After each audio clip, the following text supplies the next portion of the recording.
शङ्करो वन्दे श्रद्धा विश्वासरूपिणो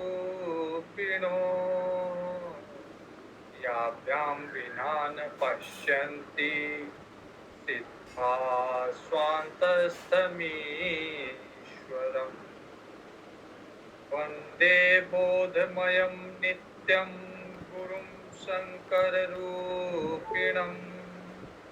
यमाश्रितो हि वक्रोऽपि चन्द्रः सर्वत्र वन्द्यते सीताराम गुणग्राम पुण्यारण्यविहारिणो वन्दे विशुद्धविज्ञानो कवीश्वर कपीश्वरो उद्भवस्थितिसंहारकारिणी क्लेशहारिणी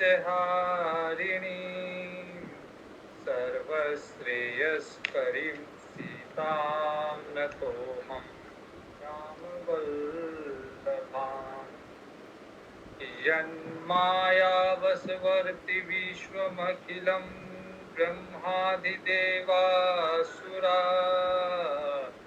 यत्सत्त्वातं विषेवभाति सकलं रज्जो यथा अहेभ्यमः यत्पादप्लवमेकमेव हि भवां बोधे स्थितिर्षावतां वन्देऽहं तमशेषकारणपरं रामाख्यमीशं हरिम् नानापुराणनिगमागमसम्मतं यत् रामायणे कथितं कथुतन्यपि सुखाय रघुनाथगा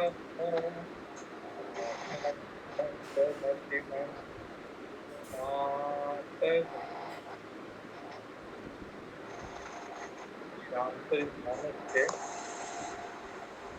उत्तरकांड में काल का प्रसंग देखते हैं। गरुड़ जी को उत्पन्न हुआ और म्यूट कर लीजिए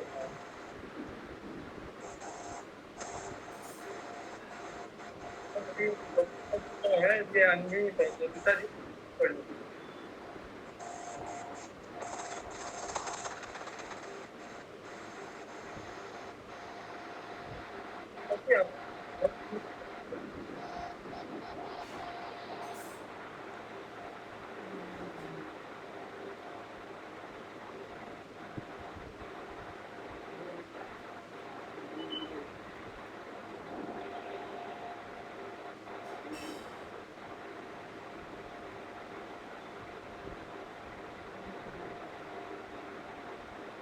ललिता जी मेरी आवाज सुन रहे हैं? हाँ हाँ सुन रही हैं। म्यूट सुन रही हूँ। राम राम। तो राम हरिओम।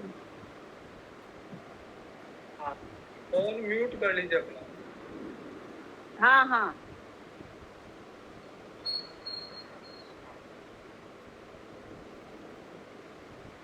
रामचरितमानस के उत्तरकांड में गरुड़ जी और काकभूषण जी का संवाद हम देख रहे हैं।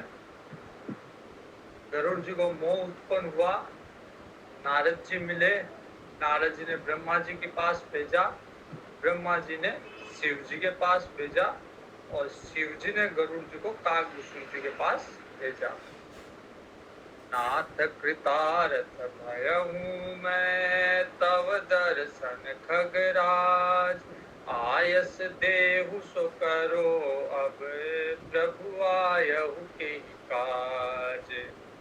काकभूषण जी बोले कि क्योंकि गरुड़ जी जो है पक्षी राज है, सारे पक्षियों के राजा है, तो राजा आए हुए हैं तो काक का सम्मान करते हैं और बोलते हैं कि आपके दर्शन से कृतार्थ हो गया मैं, आप मेरे यहाँ आए, अब मेरे को आयुष दीजिए, मेरे को आज्ञा दीजिए आपका क्या कार्य करूं? भगवान गरुड़ जी कहते हैं कि आप तो सदैव कृतार्थ रूप हो, क्योंकि भगवान शिव ने आपकी अपने मुख से प्रशंसा की है। जही के स्तुति सादर निज मुख कीनी महेश। तो आपकी प्रशंसा तो भगवान शिव भी कर रहे हैं अपने मुख से, तो आप तो सदैव कृतार्थ रूप हो। इस तरह दोनों ने आपस में अभिवादन करके एक दूसरे का मान सम्मान करके, अब गरुड़ जी कह रहे हैं कि मैं जिस कार्य से आया था वो कार्य तो आपके आश्रम में प्रवेश करते ही हो गया। सुनहु तात जही कारण आयहु, सो सब भयहु दरस तब पायहु। आपके दर्शन मात्र से मेरे सारे कार्य सिद्ध हो गए। आपका ये परम पवित्र आश्रम जब मैंने देखा, गया हूँ मोह संशय नाना भ्रम। तरह तरह के मेरे भ्रम जो थे, संशय थे, उनका हास हो गया, वो सब चले गए। अब श्री राम कथा अति पावनी, सदा सुखद पुख कुंज न सावनी। अब तो मेरे को, अब मेरे मोह, जिस मोह के कारण मैं घूम रहा था, वो मोह, वो संशय तो नाश हो गया, लेकिन अब आया हूँ तो आप भगवान की पवित्र कथा सुना दीजिए। अब श्री राम कथा अति पावनी कथा भगवान राम की आप मुझे सुनाइए, जो हमेशा ही सुख देने वाली है कथा। तो सादर तात सुनावहु मोही, बार बार बिनवहु प्रभु तोही। बार बार मैं आपसे विनती करता हूँ, आग्रह करता हूँ कि मेरे को भगवान राम की कथा सुना दीजिए, क्योंकि अब मोह चला गया। और कथा सुनने का आनंद तभी है जब मोह संशय सब नष्ट हो जाए। तो अब मोह संशय तो नहीं रहा, वो तो आपके दर्शन से, आपके आश्रम में प्रवेश करते ही वो नष्ट हो गए। तो अब भगवान की कथा सुनाइए। सुनत गरुड़ के गिरा विनीता, सरल सुप्रेम सुखद सुपुनीता। भयहु तास मन परम उछावा, लाग कहे रघुपति गुण गाहा। ताक कुसुम जी तो तैयार ही थे कथा सुनाने के लिए, सारे और पक्षीगण आए हुए थे, तो कथा प्रारंभ होने वाली थी, समय हो ही गया था। लेकिन गरुड़ जी ने इस तरह जब आग्रह किया कथा सुनने का, तो काक कुसुम जी को मन में बड़ा हर्ष हुआ, और फिर भगवान राम की कथा सुनाना प्रारंभ किया। तो प्रारंभ से, जब से माँ भवानी ने भगवान शिव को राम कथा के विषय में प्रश्न पूछा, तब से लेके और अब तक, जब तक राम जी का राज्याभिषेक हुआ, राज्याभिषेक के उपरांत जो भगवान अलग अलग सत्संग कर रहे हैं, ये सब कथा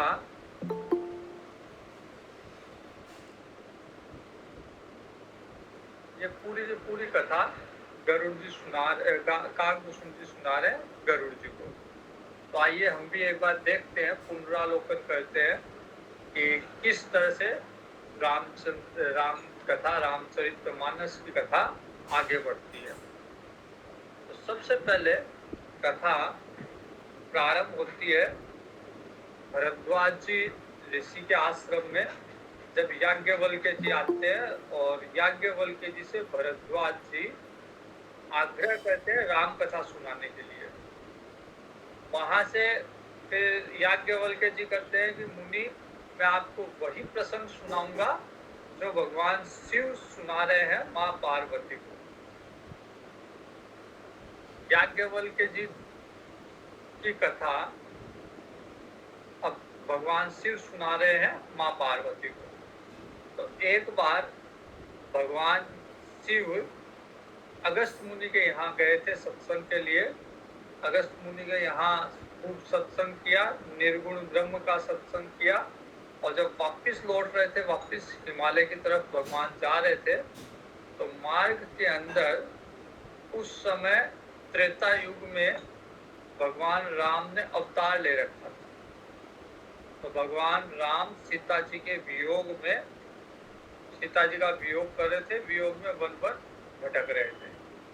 ये दृश्य देख के भगवान शिव ने जय सच्चिदानंद करके प्रणाम किया और माँ पार्वती को संशय उत्पन्न हुआ कि ये जो अपनी पत्नी के वियोग में घूम रहा है, ये सच्चिदानंद कैसे हो सकता है? इसमें तो सच्चिदानंद का कोई भी गुण नहीं है, ये सच्चिदानंद हो ही नहीं सकता। भगवान शिव से जब ये प्रश्न किया माँ सती ने, भगवान शिव ने कहा कि सती, सच्चिदानंद यही है, भगवान राम ही है जो अवतार लेके आए हुए हैं अयोध्या में दशरथ जी के यहाँ, यही सच्चिदानंद जी है। अगर आपको मेरी बात पे विश्वास नहीं हो तो आप जाके परीक्षा ले लो। माँ सती गई और भगवान ने देखते ही कहा आप भी कैसे पूरे वन में वृषकेतु भगवान शिव कहाँ है? माँ फिर भी परीक्षा सीता जी का रूप धारण करके गई थी, तो भगवान राम ने अपनी महिमा प्रकट रूप में व्यक्त करते हुए दिखाया कि चारों तरफ भगवान राम है, कहीं सीता जी भी साथ है, अलग अलग देवता उनकी सेवा कर रहे हैं, सब जगह देवता अलग अलग है लेकिन भगवान एक ही है। ये दृश्य देख के भ्रमित रही माँ सती पुनः वहां आई जहां भगवान शिव को छोड़ के गई थी। भगवान शिव ने कहा कि आपने क्या परीक्षा ले ली? तो माँ सती ने लज्जा के कारण झूठ कहा कि मैंने कोई परीक्षा नहीं ली, आपकी तरह मैंने प्रणाम किया और मैं आ गई। आप जो करते हो वो कोई गलत थोड़ी ना करते हो। भगवान शिव माँ सती को लेके कैलाश पर्वत पे आए, लेकिन अब वाम भाग आसन नहीं दे रहे, अब सन्मुख आसन दे रहे हैं, क्योंकि माँ ने सीता जी का रूप धारण किया था। सती जी के यहाँ पे सती जी के पिताजी के यहाँ पे यज्ञ हुआ जिसमें सती जी ने अपनी देह को भस्म किया। सती जी की देह भस्म होने के उपरांत सती जी माँ पार्वती के रूप में हिमाचल के यहाँ जन्म हुआ।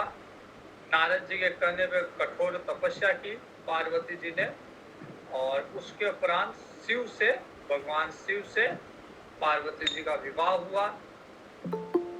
पुनः कैलाश पे आए और कैलाश पे अब वही प्रश्न जो पूर्व जन्म का संशय था, पूर्व जन्म का जो संशय मन में था, वही प्रश्न, वही जिज्ञासा वापिस पार्वती जी ने की और भगवान ने शिव गीता का उपदेश दिया। जब शिव गीता के उपदेश से सती जी के संशय का ह्रास हुआ, संशय की हानि हुई, तब सती जी ने कहा, पार्वती जी ने कहा कि प्रभु अब मेरे मन में कोई संशय नहीं, कोई विचार नहीं, इसलिए मैं अब राम कथा की अधिकारिणी हूँ, इसलिए आप मुझे राम कथा का सुनाइए। भगवान शिव राम कथा का उपदेश कर रहे हैं। माँ पार्वती जी का विशेष आग्रह था कि प्रभु आप राम जी की सारी लीलाएं बताइए और पहले मुझे ये बताइए कि परब्रह्म को क्या आवश्यकता हो गई कि वो अवतार लेके और इस मृत्यु लोक में आए। भगवान शिव ने कहा, पार्वती प्रभु हरि अनंत, हरि कथा अनंता, अनेक कारणों से भगवान अवतार लेते हैं। एक तो कारण मैं आपको, मुख्य कारण एक तो मैं आपको बताता हूँ, बाकी अंत नहीं है भगवान के अवतार के हेतु का। और इसी क्रम में भगवान शिव कहते हैं कि एक बार भगवान के पार्षद थे जय और विजय, उन्होंने सनकादिक ऋषि का अपमान किया और उन्होंने सनकादिक ऋषियों ने श्राप दिया कि 3 जन्म तक आप जाके पृथ्वी पे और दैत्य बन जाओ। तो एक जन्म में हिरण्याक्ष हिरण्यकश्यप बने, दूसरे जन्म में वही हिरण्याक्ष हिरण्यकश्यप जो थे वो रावण और मेघनाथ बने, रावण और कुंभकर्ण बने, और वही जय और विजय फिर भगवान, जब कृष्ण भगवान अवतार लेंगे द्वापर में, तो शिशुपाल और दंतवक्र बनेंगे। तो भगवान दैत्यों ने 3 अवतार लिए और भगवान ने 4 अवतार लिए। फिर भगवान के अवतार की कथा के हेतु में 3 कथाएं सुनाई भगवान शिव ने। एक नारद जी की, जब नारद जी को मोह हो गया था विश्व मोहिनी को देख के। एक कथा मनु शत्रुता की और एक कथा प्रताप भानु। फिर रावण का जन्म हुआ। रावण ने इतने अत्याचार किए कि पृथ्वी माता रावण के अत्याचार को सहन नहीं कर सकी। देवताओं के पास गई, देवता लोग इकट्ठा होकर ब्रह्मा जी के पास गए। फिर ये विचार हुआ कि भगवान के पास चले, लेकिन भगवान को खोजे कहाँ। तो भगवान शिव ने कहा, हरि व्यापक सर्वत्र समाना, प्रेम ते प्रकट होई मैं जाना। कि भगवान सब जगह है, व्यापक है, हरि अनंत है, सर्वत्र समान रूप से सब जगह व्यापक है। तो सब जहाँ पे थे वहीं स्तुति की और वहीं से ही आकाशवाणी हुई भगवान की कि चिंता मत करो, मैं पृथ्वी का भार हरण करने के लिए मैं आऊंगा। और मैंने पहले ही कश्यप अदिति को पहले ही मैंने वरदान दे रखा है, वही दशरथ होंगे इस कल्प में, कि यहाँ मैं अयोध्या में जन्म लूंगा। भगवान उधर दशरथ जी बड़े तपस्वी धर्मात्मा राजा थे अयोध्या के। उनकी 3 रानियां थी, लेकिन उनके यहाँ कोई पुत्र नहीं था। पुत्र की इच्छा से वशिष्ठ जी से आग्रह किया उन्होंने, और वशिष्ठ जी ने सिंगी ऋषि से पुत्रेष्टि यज्ञ करवाया, जिससे भगवान राम और 3 और बालक उत्पन्न हुए, भरत, शत्रुघ्न और लक्ष्मण जी। एक बार दशरथ जी अपना मुकुट सही करने के लिए दर्पण में अपना चेहरा देख रहे थे, तो उनको अपने कान के पास 2-3 बाल सफेद दिखे। उनको लगा अब जरठ अवस्था, अब बुढ़ापा दस्तक दे रहा है, तो ये सारा का सारा राज्य मेरे को भगवान राम को सौंप के और मुझे वनवास संन्यास ग्रहण करना चाहिए। दशरथ जी ने अपने राम जी के राज्याभिषेक के लिए गुरु जी से आज्ञा ली, सचिवों से आज्ञा ली और पूरी अयोध्या को सजाने लगे। फिर उधर देवताओं ने सोचा कि अगर हम राजा बन गए तो फिर वन में कौन आएगा, क्योंकि देवता लोग पहले से ही ब्रह्मा जी के कहने पे वन में वानर रूप ग्रहण करके इंतजार कर रहे थे भगवान का, और उनको लगा कि भगवान आएंगे तो रावण को मारेंगे। तो देवताओं ने विघ्न उत्पन्न की। मंथरा, क्योंकि अयोध्या में तो अयोध्या वासियों में ऐसा कोई नहीं मिला सरस्वती जी को जिसकी बुद्धि भ्रमित की जा सके। मंथरा बाहर से आई हुई थी, इसलिए मंथरा की बुद्धि भ्रमित की, और मंथरा ने केकई की बुद्धि भ्रमित की। केकई कोप भवन में चली गई और भगवान दशरथ जी से 2 वरदान मांगे, एक अपने पुत्र भरत का राज्याभिषेक, दूसरा भगवान राम को 14 वर्ष का वनवास। भगवान राम वनगमन के लिए तैयारी कर रहे थे। सीता जी ने कहा मैं भी साथ चलूंगी, लक्ष्मण जी भी साथ हुए।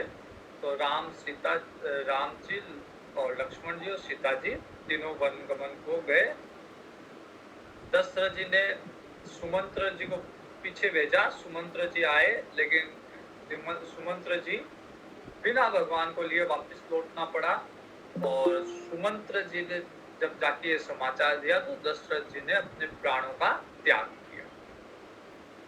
दशरथ जी के प्राण चले गए, और उस समय अयोध्या में कोई भी राजकुमार नहीं था। जब दशरथ जी के प्राण गए तो गुरु वशिष्ठ जी ने भरत जी को बुलाने के लिए भरत जी को बुलवाया, और भरत जी को आने के बाद में केकई जी ने आरती वगैरह स्वागत किया। फिर जब भरत जी को पता चला कि दशरथ जी नहीं रहे, तो और उसके बाद जब ये पता चला कि राम जी भी वन को चले गए, तो भरत जी को उससे भी अधिक दुख हुआ। दशरथ जी की अंतिम क्रिया करने के उपरांत भरत जी ने सबने आग्रह किया भरत जी को कि आप राज्य संभालिए, लेकिन भरत जी ने कहा कि मेरी भलाई तो इसी में है कि मैं जाके भगवान को वन में ही राज्याभिषेक करूं भगवान का। दशरथ जी सारा सामग्री लेके राज्याभिषेक की सेना सहित सारी सामग्री लेके भरत जी चले राज्याभिषेक के लिए। राम जी के सब साथ थे, सारे गुरुजी, सारी माताएं, सारी सेना, सारे सचिव सब साथ आए। और उस समय तक भगवान अनेक ऋषि मुनियों के आश्रम से होते हुए, भरद्वाज जी के, वाल्मीकि जी के आश्रम से होते हुए अब चित्रकूट में निवास कर रहे थे। चित्रकूट में भरत जी आते हैं और वहां से जनक जी भी आ जाते हैं। तो भरत जी, जनक जी सब चित्रकूट में एकत्रित हुए और अंत में निर्णय ये हुआ कि भरत जी वापस लौट जाएंगे। राम जी अपनी खड़ाऊ भरत जी को अवधि के अवलंबन के लिए अपनी खड़ाऊ देंगे। भरत जी चित्रकूट का भ्रमण करके खड़ाऊ लेके राम जी की चरण पादुका लेके वापिस अयोध्या आ जाते हैं। नंदीग्राम में रह के भरत जी खूब तप करते हैं, राम जी से कठोर तप करते हैं और अयोध्या का शासन भी करते हैं। भगवान को लगा कि अब चित्रकूट में भीड़ होने लग गई। जयंत आया था एक बार। जयंत ने भगवान की परीक्षा लेने के लिए सीता जी के पैरों में चोंच मारी। सीता जी के रक्त स्त्राव हुआ पैरों से। तो भगवान ने फिर जयंत के पीछे अपना तीर लगा दिया और अंत में जयंत को भगवान की ही शरण में आना पड़ा और भगवान ने उसको एक अपराध के लिए एक आंख तोड़ के उसको जीवन दान दिया। तो भगवान को लगा कि अब चित्रकूट में भीड़ हो गई, अब यहाँ से कहीं और चलना चाहिए। तो भगवान ने अत्रि मुनि की आज्ञा से अनुसुईया माता ने सीता जी को नारी धर्म का उपदेश दिया और ऐसे वस्त्र आभूषण दिए जो कभी भी मैले नहीं हुए। तो भगवान अत्रि मुनि के आश्रम से आगे गए, फिर ऋषि मुनियों के आश्रम में होते हुए सरभंगा जी के आश्रम में, इक्षम जी के में, अगस्त मुनि के आश्रम में भगवान होते हुए भगवान पंचवटी आए। पंचवटी आए और पंचवटी में भगवान सीता जी और लक्ष्मण जी बैठे हुए थे। इतने में शूर्पणखा आई। लक्ष्मण जी ने भगवान से प्रश्न किए तो भगवान ने राम गीता के रूप में उपदेश दिया लक्ष्मण जी को।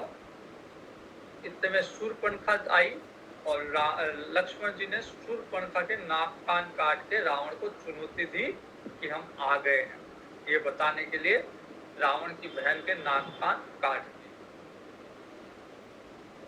शूर्पणखा गई, खरदूषण को बुला के लाया, खरदूषण सब मारे गए। तब शूर्पणखा रावण के दरबार में जाके रोकती है और रावण को ये समझ में आ जाता है कि जरूर इतने बलवान भगवान ही होंगे, लेकिन अब मैं अभी तामस शरीर में हूँ, इसलिए भक्ति कर नहीं सकता, इसलिए बैर ही करूंगा भगवान से, हठपूर्वक बैर करूंगा ताकि मृत्यु भगवान के हाथ में से हो। रावण भगवान से बैर करता है और रावण कपट रूप से वहां जाके सीता जी का हरण करता है। सीता जी स्वर्ण मृग की चरम लाने के लिए राम जी को भेजती है। पीछे से रावण आके सीता जी का हरण करता है। भगवान आते हैं विलाप करते हुए। भगवान अब सीता जी की खोज में विलाप करते हुए घूम रहे हैं वन में। भगवान को गीधराज मिलते हैं। गीधराज बताते हैं कि रावण ले जा रहा है सीता जी को। फिर भगवान सबरी जी के आश्रम में आते हैं। सबरी माता बताती है कि आगे आप सुग्रीव के पास जाओ, वो आपकी सहायता करेगा सीता जी के अन्वेषण में। भगवान सुग्रीव के पास आते हैं। हनुमान जी रास्ते में आके भगवान से भेंट करते हैं और भगवान को लेके हनुमान जी सुग्रीव के पास आके सुग्रीव से मित्रता करवाते हैं। सुग्रीव भगवान कहता है कि बाली से मैं परेशान हूँ, भगवान बाली का वध करते हैं और अब सुग्रीव जो है अब वानर राज बन गया। भगवान चतुर्मास में वहीं रुक जाते हैं और लक्ष्मण जी को उपदेश देते हैं चतुर्मास में, और सुग्रीव जो है वो भूल जाता है, भोग विलास में लिप्त हो जाता है। तो भगवान उसको शिक्षा देके थोड़ा ताड़ित करके उसको शिक्षा देके फिर भगवान सीता जी के अन्वेषण के लिए उद्यत होते हैं। सारे वानरों को भेजा जाता है, हनुमान जी जाते हैं और हनुमान जी लंका पार करके सीता जी की खोज करके रावण की लंका को दहन करके स्वर्ण लंका को वापस आते हैं। सीता हनुमान जी के वापस आने के बाद रावण को सब समझाते हैं। रावण को मंदोदरी, विभीषण, प्रहस्त, कुंभकर्ण सब समझाएंगे, लेकिन रावण की समझ में नहीं आता। विभीषण भी जब रावण लात का प्रहार करता है, चरण प्रहार करता है, तो विभीषण भी रामादल में आ जाता है। विभीषण को भगवान ने राज्याभिषेक कर दिया, लंका का राजा घोषित कर दिया विभीषण को। अब युद्ध की तैयारी कर रहे हैं, लेकिन सागर पार करना है। सागर पे फिर रामेश्वर की स्थापना करके सागर के ऊपर सेतु बंद करते हैं। सेतु से सेना पूरी राम जी की लंका में प्रवेश करती है और अंगद जी को भेजा जाता है दूत के रूप में। अंगद जी दूत के रूप में जाते हैं, रावण को समझाते हैं, लेकिन रावण के समझ में नहीं आता और अंत में फिर युद्ध की तैयारी होती है। चारों द्वारों पे चार भागों में विभाजित भगवान की सेना चारों द्वार पे आक्रमण करती है। लंका के अंदर प्रवेश कर जाते हैं, लंका के गढ़ के अंदर, और शत्रु का विनाश करते हैं। पहले मेघनाथ मारा जाता है, उसके बाद में पहले कुंभकर्ण मारा जाता है, उसके बाद में मेघनाथ मारा जाता है और उसके बाद में अंतोगत्वा रावण भी मारा जाता है। विभीषण को राज्य दिया जाता है लंका का, और मंदोदरी तरह तरह से विलाप करती है, विभीषण को राज्य दिया जाता है। भगवान लंका विजय प्राप्त करके सीता जी को वापस लेके भगवान पुनः अयोध्या आते हैं। अयोध्यावासी खुशी मनाते हैं भगवान के आने की, और भगवान का राज्याभिषेक कर दिया जाता है। राज्याभिषेक के बाद में भगवान का अधिकतर जीवन सत्संग में व्यतीत हो रहा है। भगवान कभी भाइयों के संग, कभी नारद जी आते हैं, कभी शंकादिक ऋषि आते हैं, कभी भगवान पूर्वजनों के संग, कभी अमराई में, कभी वशिष्ठ जी के साथ भगवान सत्संग कर रहे हैं। इस तरह भगवान शिव ने जब माँ पार्वती जी से कहा कि देवी मैंने आपको संपूर्ण रामचरितमानस कर दी, सिवाय जब पार्वती जी के प्रश्न थे तो उसमें एक प्रश्न ये भी था, एक जिज्ञासा ये भी थी कि भगवान राम का स्वधाम साकेत लोक गमन कैसे हुआ, वो भी वही है। लेकिन भगवान शिव ने उसकी चर्चा भी नहीं की, क्योंकि अपने इष्ट से बिछड़ने वाला प्रसंग जो है वो भगवान शिव को भी अच्छा नहीं लगता और काकभूषुंड जी को भी अच्छा नहीं लगता। तो इसलिए काकभूषुंड जी भी उस प्रसंग के बारे में कुछ नहीं कहेंगे। और पूरी रामचरितमानस कहने के बाद में पार्वती जी ने कहा मैं कृतकृत्य हो गई, धन्य हो गई, मेरे सारे शोक मोह सब चले गए और भगवान के चरणों में अनुराग उत्पन्न हुआ, भगवान के चरणों में भक्ति उत्पन्न हुई। अब भगवान कह रहे हैं, भगवान शिव कह रहे हैं कि देवी मैंने रामचरितमानस संपूर्णतया आपको कही है, इसके उपरांत कुछ सुनने की इच्छा हो तो आप मेरे को बताइए। पार्वती जी कहते हैं कि भगवान आपने जो कहा कि ये रामचरितमानस मैंने काकभूषुंड जी से सुनी, तो काकभूषुंड जी बायस शरीर में, कौवे के शरीर में है, उन्होंने ऐसी दिव्य कथा, ऐसी दिव्य भक्ति कैसे प्राप्त कर ली, इसका रहस्य बताइए। और आप क्यों गए, आपका मिलन कैसे हुआ काकभूषुंड से, और फिर गरुड़ जी का मिलन कैसे हुआ। गरुड़ जी क्योंकि ज्ञानी है, भक्त है, हरि के निकट निवासी है, उनको क्या आवश्यकता पड़ गई कि सारे ऋषि मुनियों को छोड़ के काकभूषुंड जी के पास जाके कथा सुने। तो ये सारा का सारा प्रसंग अब काकभूषुंड जी ने गरुड़ जी को सुना दिया। गरुड़ जी को पूरी राम कथा जब सुना दी तो गरुड़ जी कहते हैं कि मेरा भी मोह शोक सब चला गया। गयहु मोर संदेह सुनहु सकल रघुपति चरित भयहु राम पद नेह तब प्रसाद बायस तिलक। कह रहे हैं कि काकभूषुंड जी आपकी कृपा से मेरा भी शोक मोह संशय सारे चले गए और भगवान के चरणों में अनुराग नेह उत्पन्न हो गया। तो राम कथा का या किसी भी कथा का, भगवान की कथा का फल यही है कि मन में अगर कोई संशय हो, शोक हो, मोह हो, उनकी हानि होनी चाहिए, उनका नाश होना चाहिए और भगवान के चरण में अनुराग होना चाहिए। यही फल है और कोई फल भगवान की कथा का हो ही नहीं सकता। अगर कोई कहता है कि भगवान की कथा से वास्तु दोष शुद्ध हो जाएगा, भगवान की कथा से पितरों की मुक्ति हो जाएगी, भगवान की कथा से अर्थ की प्राप्ति होगी, भगवान की कथा से, जैसे शिव पार्वती की कथा से कोई कहते हैं अच्छा जैसे कोई अगर महिला कन्या करे तो उसको अच्छा वर प्राप्त होगा। तो ये अगर कहीं फल है भी तो अति गौण फल है, मुख्य फल नहीं है। मुख्य फल तो यही है भगवान के चरणों में अनुराग पैदा हो, भगवान से प्रेम भक्ति पैदा हो और ज्ञान से सारे मोह शोक ये जल के भस्म हो जाए। भगवान की कथा का मुख्य फल यही है। बाकी सब है तो भी गौण फल है, तो उन पे ध्यान नहीं देना चाहिए। उन पे उसके लिए कथा सुननी भी नहीं चाहिए, उसके लिए कथा कहनी भी नहीं चाहिए, उन गौण फलों के लिए। मुख्य फल को छोड़ के अगर मान लीजिए आपने जैसे कोई इलेक्ट्रॉनिक आइटम आपने परचेज किया या मान लीजिए आपने लैपटॉप परचेज किया, लैपटॉप के साथ में एक लैपटॉप की बैग भी आ रही है, तो आपने लैपटॉप बैग के लिए लिया या लैपटॉप के लिए लिया? तो जब लैपटॉप के लिए है तो फिर बैग को लेके प्रसन्न मत हो जाओ। खाली सिर्फ बैग लेके आपने 40,000 50,000 का लैपटॉप अगर लिया है तो उसको सिर्फ बैग देख के प्रसन्न मत हो जाओ या सिर्फ बैग लेके प्रसन्न मत हो जाओ।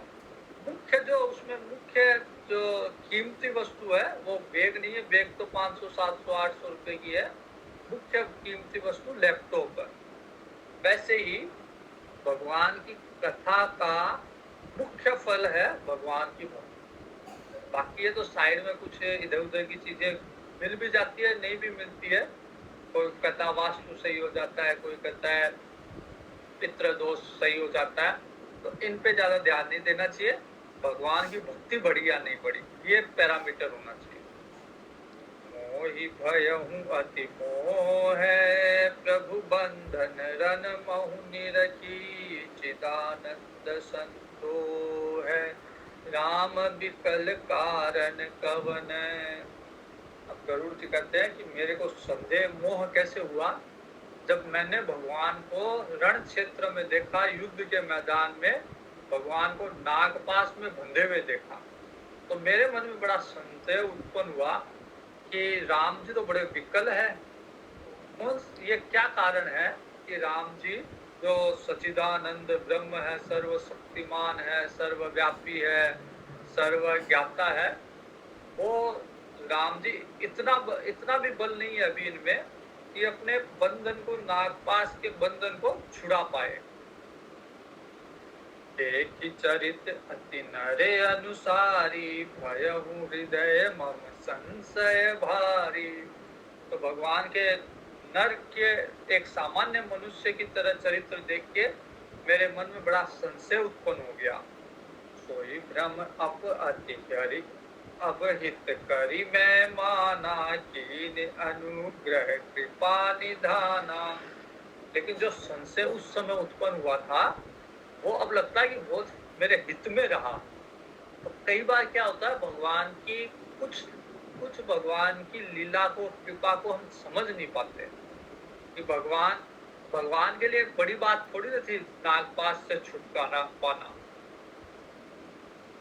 नारद जी के लिए भी बड़ी बात नहीं थी। नारद जी को कोई जरूरत नहीं थी कि गरुड़ जी को भेजे। नारद जी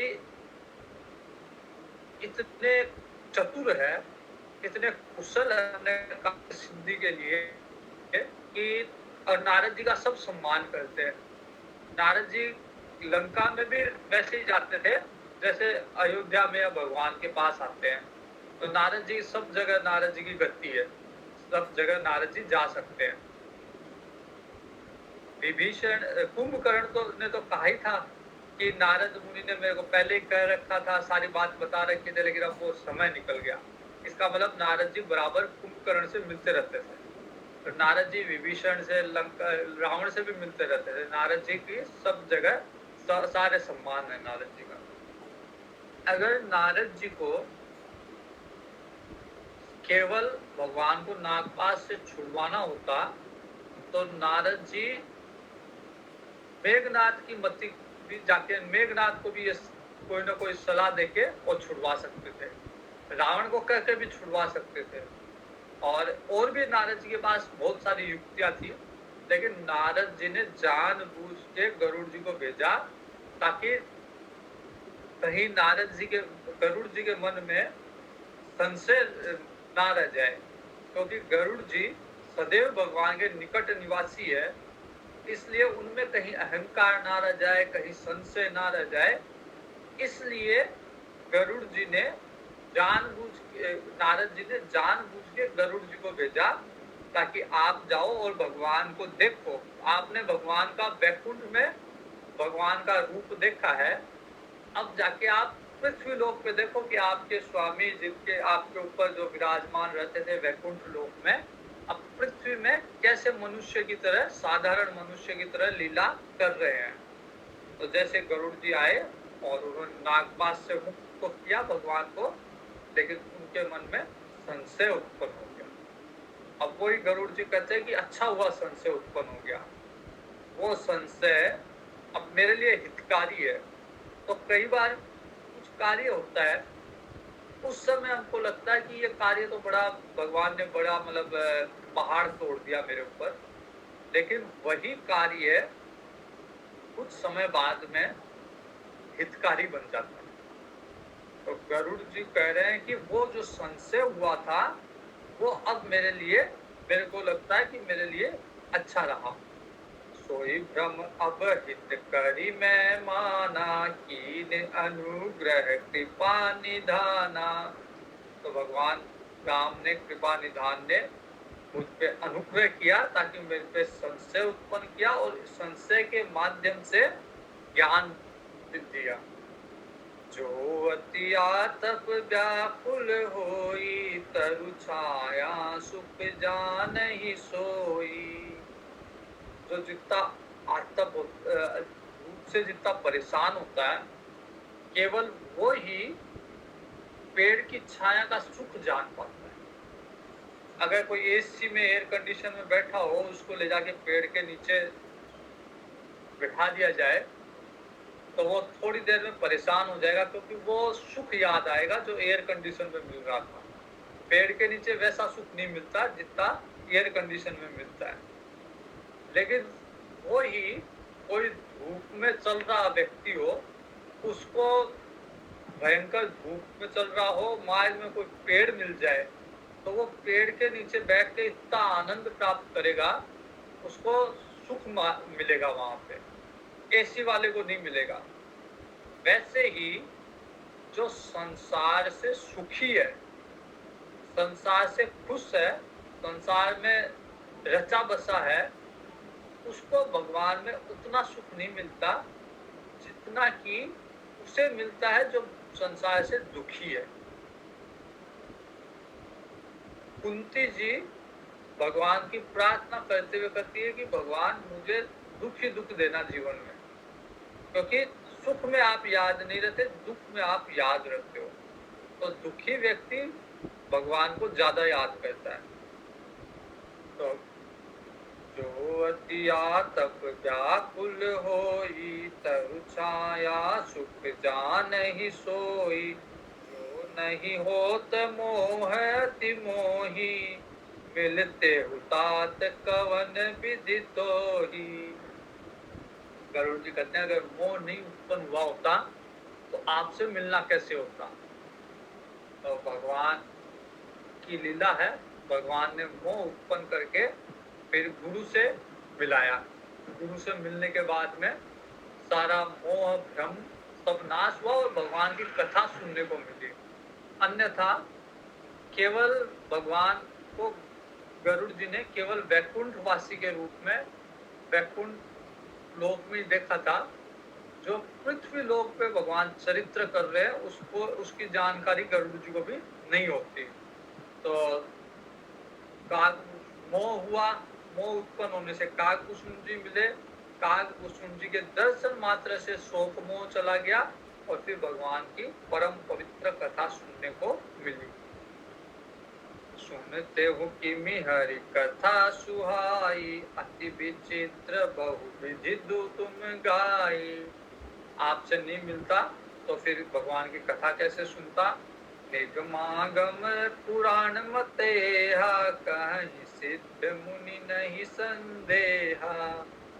निगम आगम ये सब इनका एक ही मत है कि भगवान की कथा जो है वो पवित्र करने वाली है। लेकिन ये कथा कहे कौन?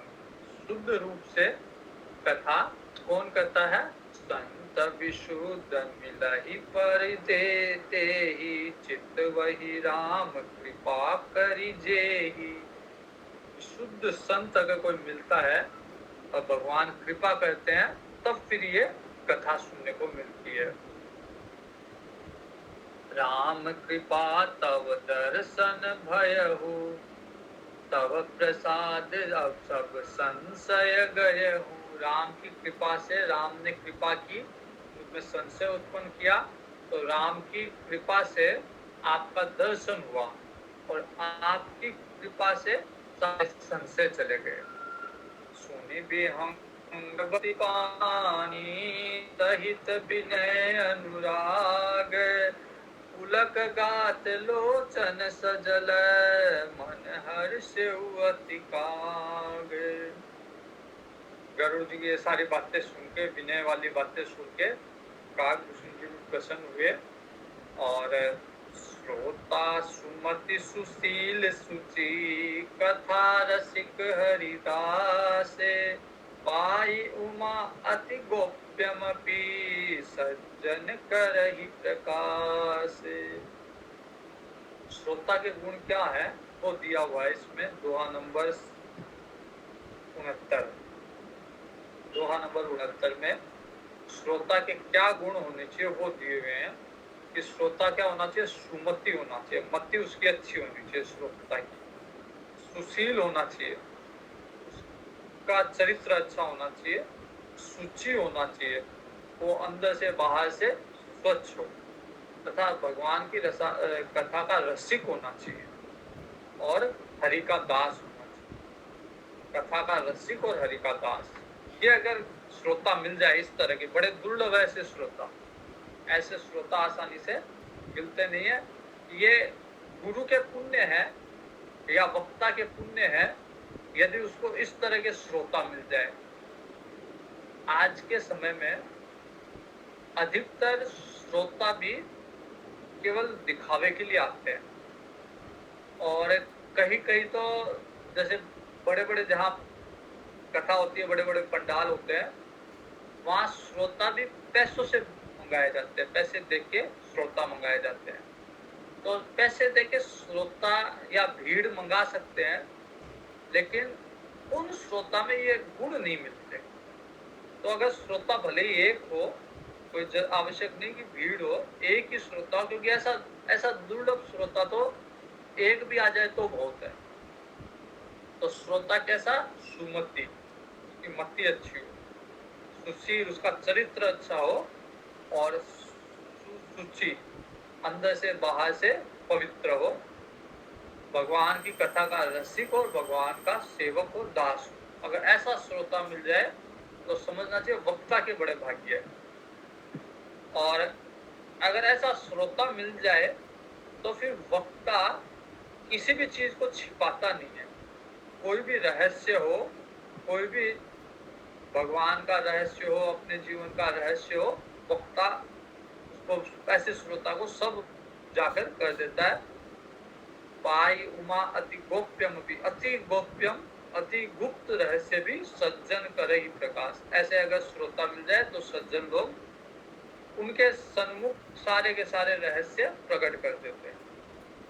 बोलहु काग कुसुंड बहोरी, नभक नाथ पर प्रीति न थोरी।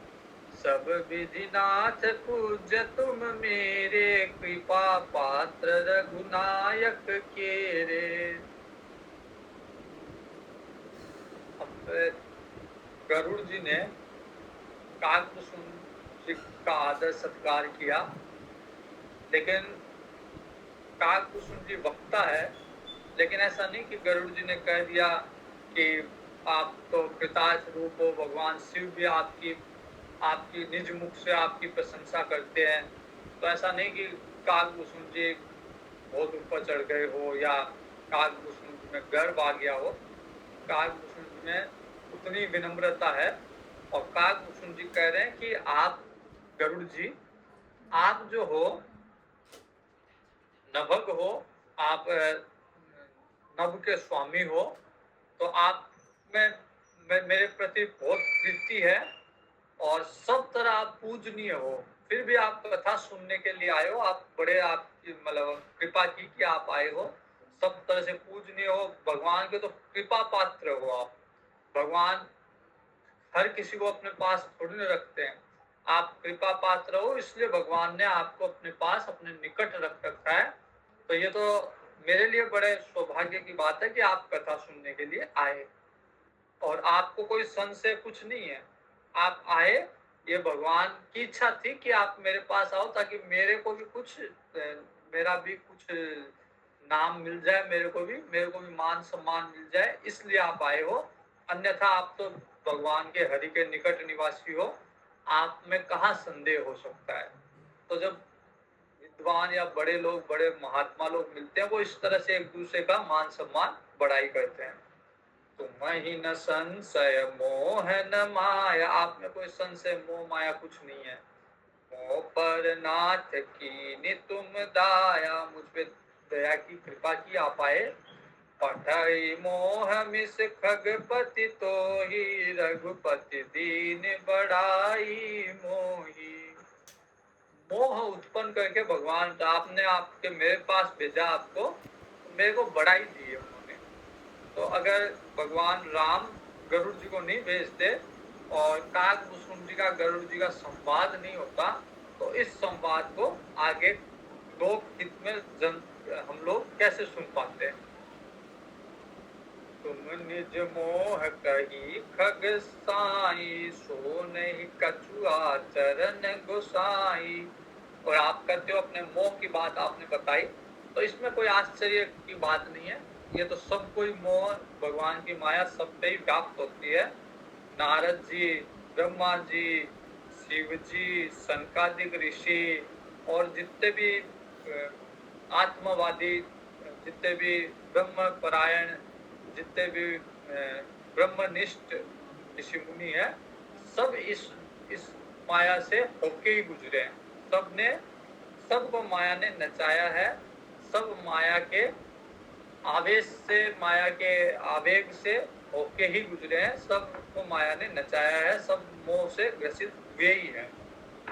मोहन अंध कीन के ही, को जग काम नचा वन जेहि। ऐसा कौन सा है जिस व्यक्ति को मोह ने अंधा नहीं किया हो?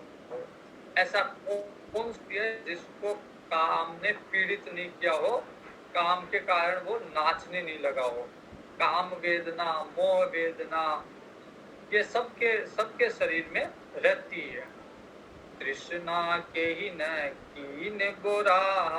तृष्णा, किसको पागल नहीं बनाया तृष्णा ने, के ही कर हृदय क्रोध नहीं दाहा, और किसका हृदय क्रोध से जला नहीं है। अर्थात संसार में सभी व्यक्ति काम, क्रोध, लोभ, मोह इनके शिकार हुए हैं सभी। ज्ञानी तापस शूर कवि कोविद गुण आगारे, के लोभ विडंबना कीन न एहि संसारे। इस संसार में चाहे ज्ञानी हो, तपस्वी हो, चाहे देवता हो, कितने कवि हो, कोविद हो, कितना ही विद्वान हो, लोभ सबको इस संसार में लोभ जो है व्याप्त रहता ही है। श्रीमत वक्र कीने के ही प्रभुता बधिरन काही, मृगलोचन के नैन सर को अस लाग न जाहि। किसी को अगर श्रीमद मिल गया हो, किसी को अगर लक्ष्मी धन मिल गया हो, तो फिर वो टेढ़ा चलने लग जाता है। अगर किसी को लक्ष्मी जी की कृपा हो गई हो, तो फिर वो सीधा नहीं, वो टेढ़ा हो जाता है, वक्र हो जाता है। और किसी को अगर पावर आ गया हो, किसी के पास शक्ति आ गई हो, तो फिर वो सुनता नहीं है किसी की। ज्यादा शक्ति आने पे, ज्यादा पावर आने पे किसी की फिर वो सुनता नहीं है। और किसी के सामने मृगलोचनी हो, मृगलोचनी मतलब सुंदर स्त्री अगर किसी के सामने आ जाए, तो उस सुंदर स्त्री के आंखों के तीर से कौन घायल नहीं होता। तो ये तो काम, क्रोध, लोभ है, संसार में सब इससे पीड़ित है। कोई कितना ही ज्ञानी हो, तपस्वी हो, कोई भी इनसे अछूता नहीं है। गुण कृत सन्यपात नहीं के ही, को न मान मद तजेहु निभेहि। गुणों के बनाए हुए कृत्य है, कोई सत्व गुण में खेल रहा है, कोई रजोगुण में खेल रहा है, कोई तमो गुणों में खेल रहा है। एक मारवाड़ी में एक भजन है, कई खेल रहे कई खेल, कई खेल रहे कई खेल सिधार्या रे।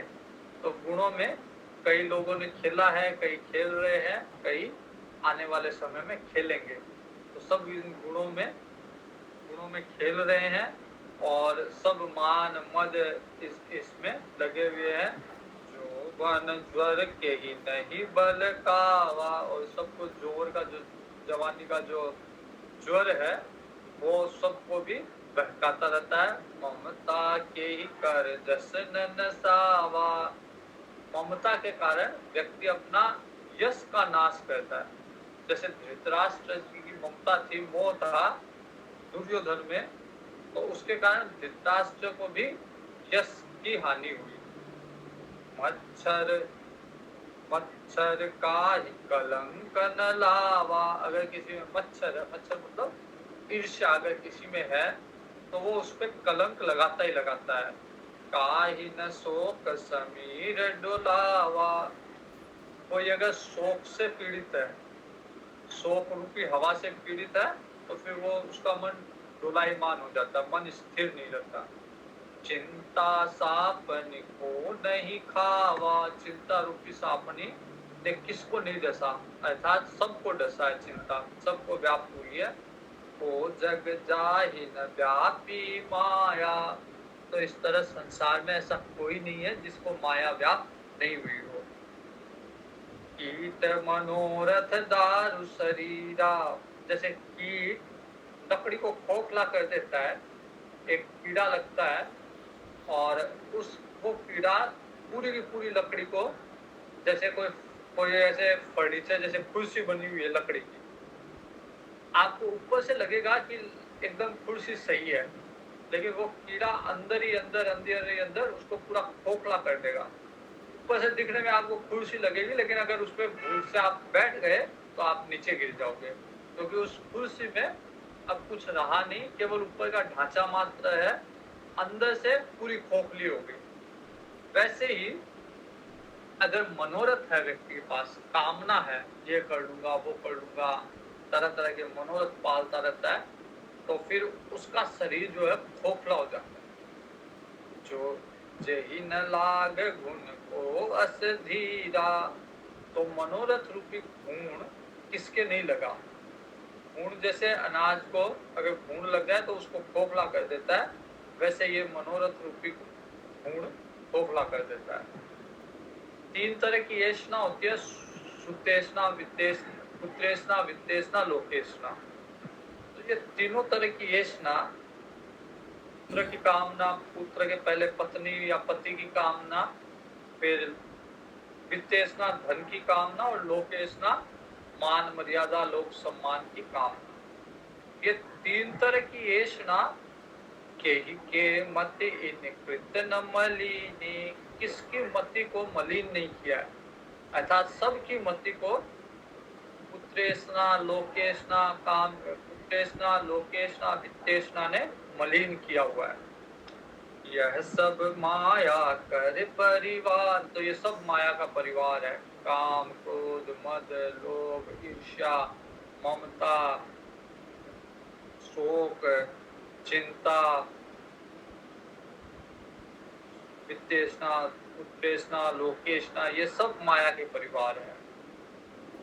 प्रबल अमित को बहुत प्रबल है माया।